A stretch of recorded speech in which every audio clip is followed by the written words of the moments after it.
All right. So, hi guys. Long time no chat. I mean, not really, but wow, what do you know? Kind of getting back into the swing of things and making weekly videos. And today is an art topic video. Ain't it great? I know, it's been a long time. I apologize in advance if my voice is a little funky. I hope I'm not getting a summer cold, but I think I might be. Anyway, we're going to be talking about Artist Alley stuff again. I know, it's wild, isn't it? But I didn't get a chance to make this video after originally doing it. In my most recent vlog that went public, again, at the time of posting this, I talked about how I got the vid shortly after doing this event, and so because of that, that cut a lot of time out of my day, and then a lot of other stuff going on in my life that I couldn't talk about. But I also, in my sort of, kind of, not really update video, my more recent one that came out before this one, I talked about just a little bit of what's been going on in my life in the meantime, but anyway. If you guys are new here, hi, my name is Michelle, Michi, whatever, Toys the Disaster, and I am an art YouTuber, Twitch streamer, yada yada yada. I have many eggs in many baskets. But I also work artist alleys, and so I like to, while I am not considered like a veteran, I do think I'm a pretty good seasoned artist alley goer to be able to give some newbie people some advice or things to look out for, or things to even, take a chance on, because I personally know a lot of artists that will not take chances on smaller cons like this, like a one-day con or a mall con or a free event or things like that, because they're like, no, I need to make X amount of money and I need to make this, and that's my bread and butter, and that's fine, there's nothing wrong with that. But for a lot of people starting out, I actually personally think this mall one-day con is a perfect way to just get your feet in the water. So I'm talking about Anime Guild Torrance, which was at the Diamo Mall. I think, Michelle, remember to post the picture this time, because I realized when I talked about it in my vlog, I didn't post it. I promise I will this time. But yeah, I ended up finding out about this event, ironically enough, from Facebook. I know that sounds wild, but I've started to notice that a lot of artist alleys and a lot of things are follow our Facebook page, follow our Twitter page before, like, updating anything else. And so it's really irritating when you're trying to apply for tables, but I found out about this one, and it was really close to where I live, and so that's something else I will say for a big tip, is if you're going to do a mall event or a one-day event or a free event, make sure it's at least kind of within driving distance. Unless you make bank every year and you can afford the drive. I was lucky this was only about 30 minutes from my house, so it really wasn't that bad. Another reason why I bring that up is because usually one-day cons or free events like this are an all-day event sort of thing. We were there for over 12 hours. From setup and teardown. So with that being said, you don't want to do that and then have to drive a couple hours to go home. Obviously, if you live in the middle of nowhere, you don't really have a choice in the matter, that's completely different. But for someone like me, it's a little easier. So I found out about it, and I applied on a whim, and the table wasn't that expensive at all. It was a little over $100.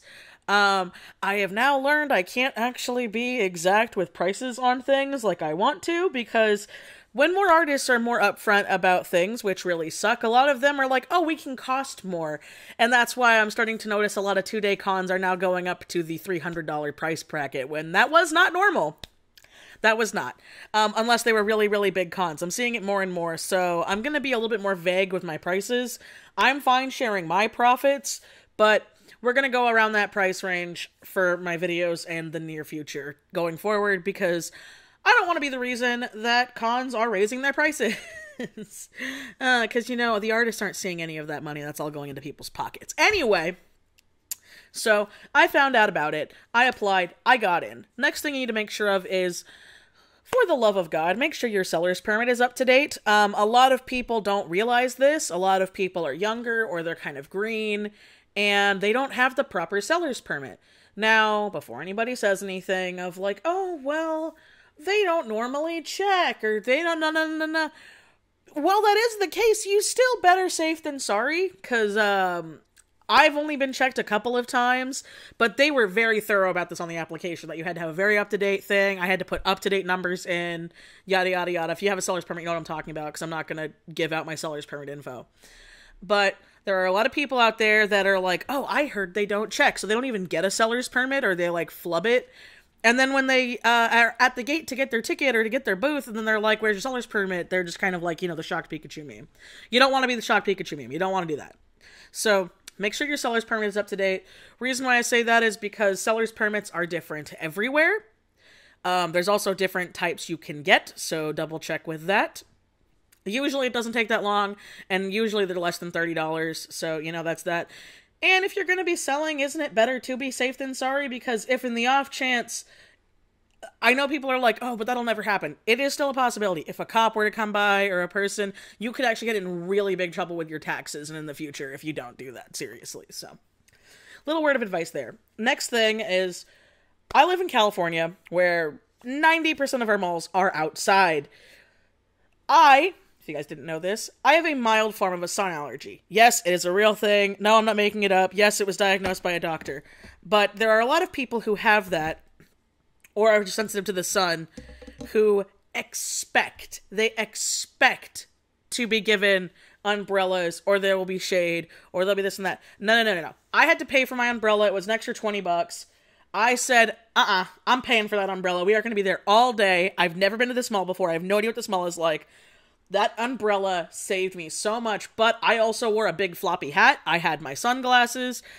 I think you see me in my vlog. I am not dressed cute. I am not dressed the way I normally dress, because I knew I was going to be sitting outside in a mall for hours. The only saving grace was that it wasn't an overly hot day when me and Anna did the event together, but we were still sweating bullets. It was still hot. We were just lucky it wasn't miserable. So the next thing you want to do is, when you're doing one-day cons like this, you are going to want to get a cart, or you are going to want to get a suitcase of some kind for carrying your stuff. Because artist alleys in general already aren't kind to artists, and half the time we have to carry our stuff anyway. But usually, from what I've learned, when it's a mall event, you are stuck with mall parking. So unless there is mall parking that is close to the event, you're going to be walking probably a lot more than you expected. Me and Anna were lucky to get a good parking spot, but we also got there really, really early to where it wasn't that bad, but it was still a little bit of a walk for us. So the saving grace was we did have a suitcase, but I am buying a cart in the future to go alongside my suitcase, because there were things we were like, oh, we only have to carry a couple of things. It won't be that bad. At the end of that 12-hour day, those things might as well have been bricks. We were miserable and tired. And we almost even asked another artist for advice. They offered to, help us carry stuff to our car, and we stupidly said no. You want to keep that in mind. With that, get a buddy. A buddy of some kind. So for an event like this, they didn't really give us badges or things. They just kind of gave us the placement. Because it was a free event at a mall. So especially in that case, if it's closer to you, you don't even need a buddy to be there the full time. You could have someone come in for a little bit, hang out, be your table buddy, go grab you some food, and then switch out with a friend later on, or a family member, or maybe a coworker you can trust, whatever the situation is, or a partner, yada yada. But I was lucky I had my buddy Anna with me, and it was her first time also doing an event, which was lots of fun. Another thing I have learned is that there are lots of things that are in rules on paper that when you get to the event are not so. What do I mean by that? Well, in everything, it said very strictly we were not allowed to be taking commissions, and we were not allowed to be selling anything original. It had to be fan art for this event. So Anna and myself had to cull a lot of our stuff, because a lot of our stuff was original. We had fan art, but a lot of it was original stuff. So we get there, and literally the person next to me, and this is no shame to that person, they were very sweet, their entire booth was only original shit. And when I tell you, we were both mad. We walked through, we were like, there is so much people that it's all original stuff. When in the rules, they were very strict with nothing original. It had to be pure fan art, had to be pop culture. And that's when I learned, because I talked to a couple people, that they're like, oh yeah, a lot of those rules are there to legally be there. So I'm not saying this to get the place in trouble, but I have learned, be better safe than sorry for the future. I'm going to bring all of my stock next time, but I'm going to be prepared if I have to cull out my original stuff if needed, or vice versa, since I'm pretty lucky. I'm a pretty 50-50. I have a good chunk of fan art and a good chunk of original stuff to where I'll be at least decent. I'll definitely make my table back and, you know, make some profit at where I am currently. But that's not the case for everyone. So try to keep that in mind for the future if you're doing events like this or you see rules like that. I don't want you to get in trouble. I don't want you to get kicked out. But rules like that exist for a reason. And a lot of people don't follow them and a lot of people don't check. So the next thing I say you need to do, that I have learned, is you need to do research in advance of the area. Why? Why do I say that? Because I had never been to this mall before. I'd never been to this mall before in my life. It was a great mall. I wouldn't mind going back. The internet was awful. Awful at this mall. To where not only me, but so many vendors and so many artists were like, we have PayPal, we have Venmo, we have yada yada, and our e-readers aren't working, our scanners aren't working, the internet is awful. And I cannot tell you how many people, and no shame to those people, but it after a while, my retail brain kicked in that I forgot I even had, where I just had to get that smile. I mean, I'm lucky I was wearing a mask, so it wasn't that bad, but there were so many times where people are like, yeah, everybody knows the internet at this mall's awful. Everybody knows this. This mall has the worst internet of all. And it's like, we didn't know that. No one told us that. The person running the event didn't tell us that. All the other artists I heard panicking because their Square readers weren't working. We didn't know that. And that's on us. In the future, if I ever do a mall event again, I'm going to know if the internet is awful, because that is... Honestly, I probably would have made half, if not more, than I already did, because I just literally, I could not use my e-reader. It was unusable. I got a couple of things on Venmo and a couple of things on PayPal, but it was a very minute number compared to what I would have probably gotten if people's cards worked, because also it's a mall. Not everyone carries cash anymore. So, something I'm going to start doing in the future is something I saw my friend Parzival do, where I'm going to print out the little QR code for my PayPal and my Venmo, because you can print those out, get them laminated or something, or put them on a sheet and then have them on your table so people can just, and then they got it, and it's not that big of a deal. So I'm going to try doing that in the future for if my e-reader doesn't work, but... yeah, do your research on the event, do your research on the place, do your research on, if it's even worth going to. Like I said at the beginning, if you are, pretty green when it comes to conventions, or a first-timer, like I said, Anna was a first-timer doing this, these kind of events are perfect, because you're not spending that much money to get the stuff. We got the table, a linen, both chairs, and I paid an extra $20 for the umbrella, but just pay for the umbrella. You'll thank yourself later. We did all that, and I made really good profit. I made about, give or take, in profit, I made about $600, which for me, for a one-day event, and keep in mind, that's profit, so I already broke even, so I technically made more than that. It was amazing. I was so amazed how well the sales did and how great things were and how friendly people were. And I was actually put in a pretty bad spot. We didn't get to pick our spots. Something I would recommend if for some reason the creator of the event is watching this. I loved your event, but something I would recommend in the future is everywhere in the paperwork. And this is not, me and Anna felt so bad for the event organizer of this, because everywhere it said, you need to be set up by 10 o'clock. If you are not set up by 10 o'clock, that's when the mall opens, you will not get your table. There were people showing up at 9:55, at 10:40, the mall is open, people are shopping, and they're like, oh, oopsie, I slept in. Oopsie, hee hee, my bad.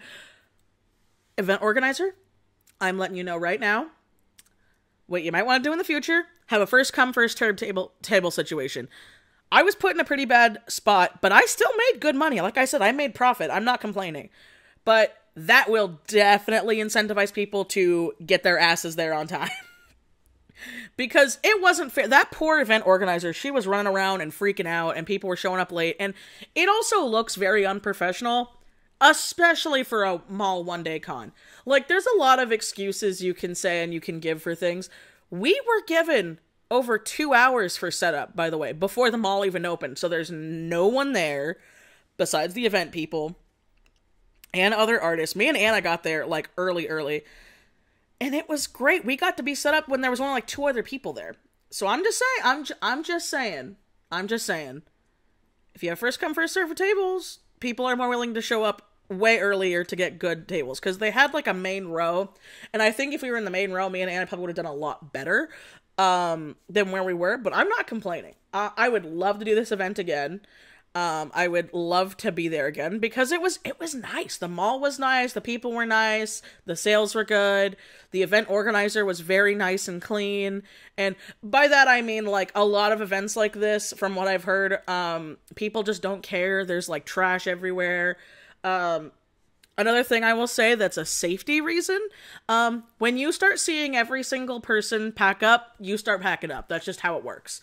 The reason why I say that is because a lot of people tend to table alone or they table in small numbers. And sadly, there are bad people out there. There are bad people that exist in this world. It's just a kind of a sad reality.